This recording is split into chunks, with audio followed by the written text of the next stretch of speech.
Okay, in this video we're going to be talking about the government's goal of fiscal consolidation and what that implies. Okay, fiscal consolidation is about the government rebuilding its finances by raising expenditure, reducing expenditure and raising revenue. So the idea of fiscal consolidation is to slowly reduce their deficits and return to surplus over a period of time. Rebuilding their finances by slowly reducing their deficits and returning to surplus over a period of time. The medium-term strategy of the government, or their operational goal, is to run surpluses on average over the course of the business cycle.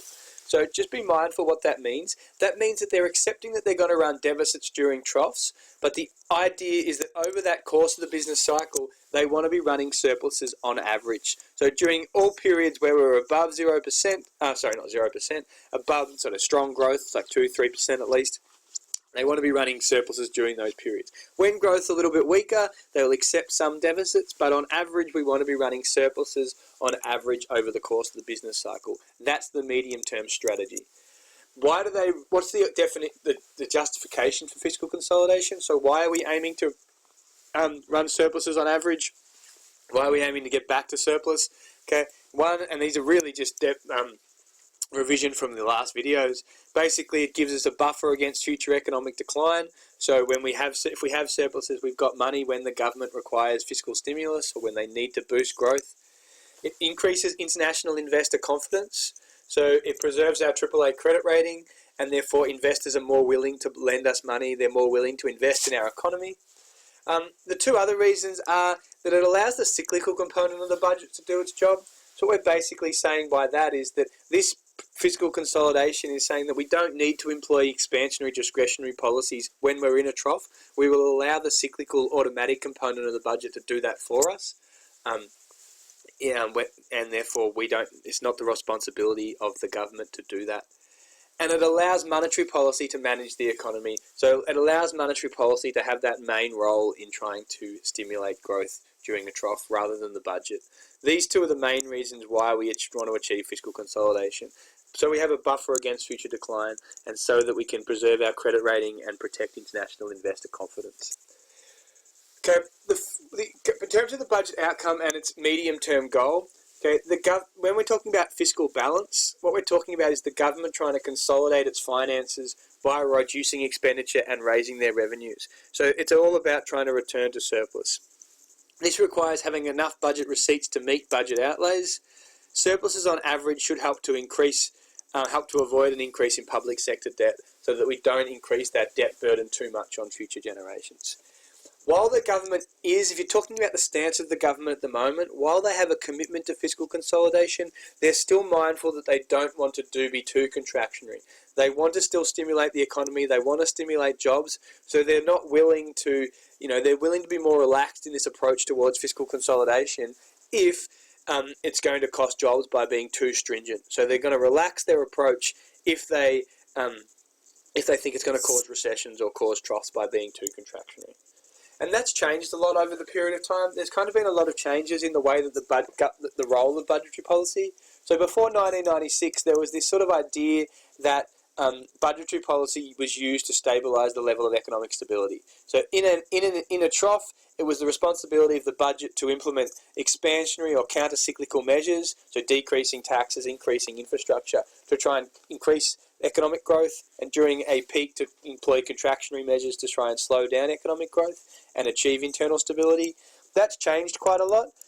During the Howard years, that changed quite a lot. So this idea of, when we are, for example, by allowing automatic stabilisers to play their part and implementing expansionary stances during a trough, and then when growth is excessive, they would allow automatic stabilisers to slow down the economy via increased taxes and decreased welfare spending, as well as implementing contractionary policies.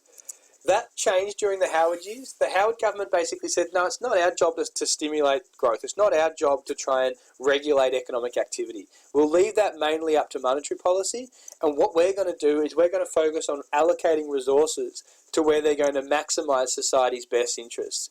So the budget was rarely used to try and achieve internal stability, and focused more on allocating resources to the areas of best interests. It was up to the RBA or the monetary policy, interest rates, to try and stabilise the economy. So the Howard government basically said, if we need money for defence, we'll put money to defence. If we need money to hospital funding, it goes to hospital funding, regardless of where we were in the business cycle. Then we had the GFC, and things changed back to more of a stabilisation role.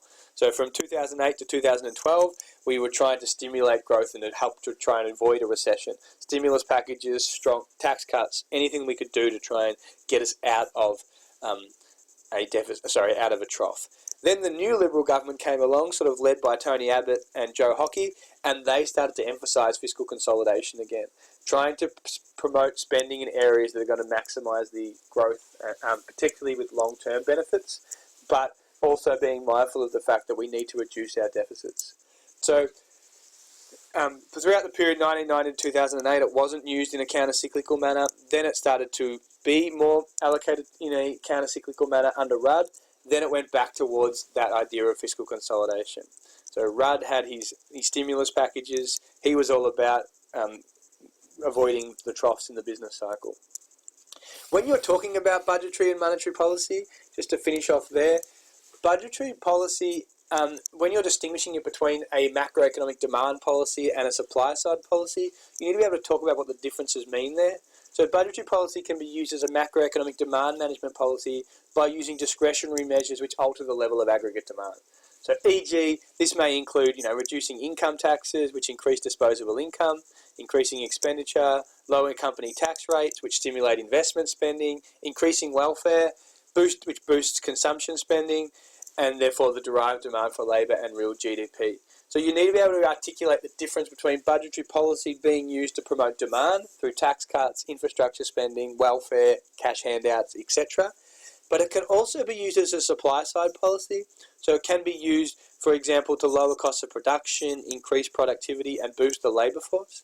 So for example, if the government was to implement policies that are looking to increase the volume of goods and services, e.g. via increasing participation rates, which will give more sustainable growth,